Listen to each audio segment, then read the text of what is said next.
खबर शामिल करेंगे जामशोर शहर से। हमारे नुमाइंदा आसिफ हुसैन की रिपोर्ट के मुताबिक गुलशन शहबाज में सैलाब मुतासरीन के सर छुपाने के लिए कोई टेंट मौजूद नहीं। मुतासरा ख़ानदानों ने मीडिया को बताया कि ना खाना मिल रहा है और ना ही पानी। जानवर प्यास से तड़प तड़प कर मुख्तलिफ बीमारियों का शिकार हो रहे हैं, जबकि इंतज़ामिया से दरख्वास्त है कि यहाँ का विज़िट करें, मुतासरा ख़ानदानों को रिलीफ फराहम किया जाए।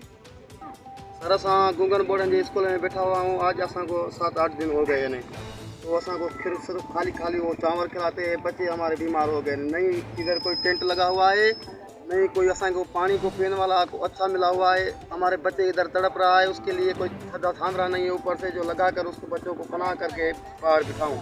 हमारे बच्चे सारे धूप में बैठे हुए हैं। आज ये हमारी वीडियो इंशाल्लाह ताला जो उधर पहुंचेगी तो हमारा काम करेगा, नहीं तो सुबह के अल्लाह खैर भाई 10-11 बजे हम उधर डीसी ऑफिस में हम धरना लगाएंगे बड़ा जोर वाला। इसमें जो कोई ज़ियान हुआ तो वो डीसी खुद आप मुख्तार जिम्मेवार है।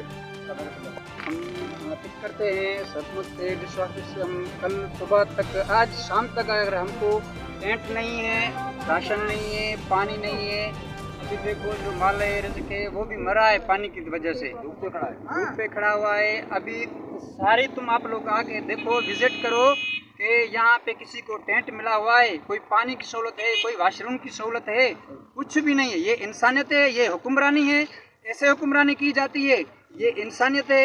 आइए देखिए, विजिट किए, देखो कि क्या क्या सहूलत आवाम को मिली हुई है। कुछ भी नहीं मिला हुआ है, नहीं टेंट है, नहीं वाशरूम है, नहीं राशन मिल रहा है किसी को। क्यों, क्या कसूर है हमारा, किस वजह की वजह से हमको नहीं मिल रहा है?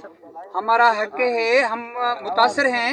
हम कहते हैं अगर शाम तक आए, विजिट करें, अगर हमारा हक है तो हमको दिया जाए, अगर नहीं है तो हम खामखा धूप में क्यों बैठे हैं? हमारी तकलीफ को महसूस किया जाए। अगर नहीं मिला, कल सुबह 10 बजे हम डीसी ऑफिस, हम सारे बच्चों, बूढ़ों और औरतों के समेत हम बैठेंगे, एहतजाज करेंगे। तब तक नहीं उठेंगे जब तक हमारा हमको हक नहीं दिया जाएगा और हमसे कोई मुतालबा हमारा पूरा नहीं किया जाएगा।